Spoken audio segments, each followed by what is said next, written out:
ಅಗ್ನಿಸಾಕ್ಷಿ ಹಾಗೂ ಸೀತಾರಾಮ ಧಾರಾವಾಹಿಯ ನಟಿ ವೈಷ್ಣವಿ ಗೌಡ ನಿಶ್ಚಿತಾರ್ಥ ಮಾಡಿಕೊಂಡಿದ್ದಾರೆ. ಈ ಹಿಂದೆ ನಿಶ್ಚಿತಾರ್ಥ ಮುರಿದು ಬಿದ್ದು ಸುದ್ದಿಯಾಗಿದ್ದರು. ಇದೀಗ ವೈಷ್ಣವಿ ಗೌಡ ಅವರು ಉದ್ಯಮಿ ಅಕಾಯ್ ಅವರ ಜೊತೆ ನಿಶ್ಚಿತಾರ್ಥ ಮಾಡಿಕೊಂಡಿದ್ದು, ವೈಷ್ಣವಿ ಗೌಡ ಮತ್ತು ಅಕಾಯ್ ನಿಶ್ಚಿತಾರ್ಥದ ಹಲವು ವಿಡಿಯೋಗಳು ಸೋಷಿಯಲ್ ಮೀಡಿಯಾದಲ್ಲಿ ವೈರಲ್ ಆಗಿವೆ.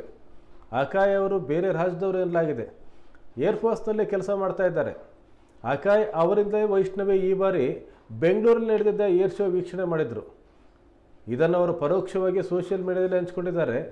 ಶೀಘ್ರದಲ್ಲೇ ದಾಂಪತ್ಯ ಜೀವನಕ್ಕೆ ಕಾಲಿಡುವ ಸಾಧ್ಯತೆ ಇದೆ.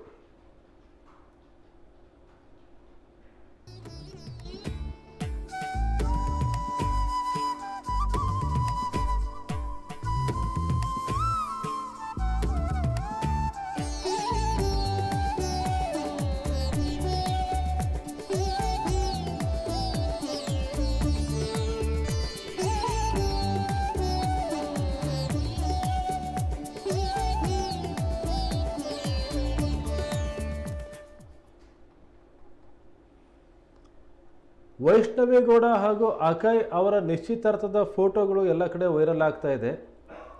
ವೈಷ್ಣವಿ ಗೌಡ ಖ್ಯಾತ ಧಾರಾವಾಹಿ ಕಲಾವಿದೆ. ಅವರೀಗ ನಿಶ್ಚಿತಾರ್ಥ ಮಾಡ್ಕೊಂಡಿದ್ದಾರೆ. ಅಗ್ನಿಸಾಕ್ಷಿ ಮತ್ತು ಸೀತಾರಾಮ ಧಾರಾವಾಹಿಯ ನಟಿ ಇವರು. ಈ ಹಿಂದೆ ಇವರು ನಿಶ್ಚಿತಾರ್ಥ ಒಂದು ಮುರಿದು ಬಿದ್ದಿತ್ತು, ಅದೇ ದೊಡ್ಡ ಸುದ್ದಿ ಆಗಿತ್ತು. ಈಗ ಉದ್ಯಮಿ ಅಕಾಯ್ ಅವರನ್ನು ಒರೆಸ್ತಾ ಇದ್ದಾರೆ. ನಿಶ್ಚಿತಾರ್ಥ ಆಗಿದೆ. ಆ ಫೋಟೋಗಳು ಎಲ್ಲ ಕಡೆ ಈಗ ಹರಿದಾಡ್ತಾ ಇದೆ. ಅಕಾಯ್ ಅವರು ಏರ್ಫೋರ್ಸಲ್ಲಿ ಕೆಲಸ ಮಾಡ್ತಿದ್ದಾರೆ. ಕರ್ನಾಟಕದವರಲ್ಲ, ಬೇರೆ ರಾಜ್ಯದವರು. ಇವ್ರ ಜೊತೆಗೇ ಹೋಗಿ ಬೆಂಗಳೂರಲ್ಲಿ ಏರ್ ಶೋ ವೀಕ್ಷಣೆ ಮಾಡಿದರು. ಸದ್ಯವೇ ಇವರ ಮದುವೆ ದಿನಾಂಕ ಘೋಷಣೆ ಆಗುವ ಸಾಧ್ಯತೆ ಇದೆ.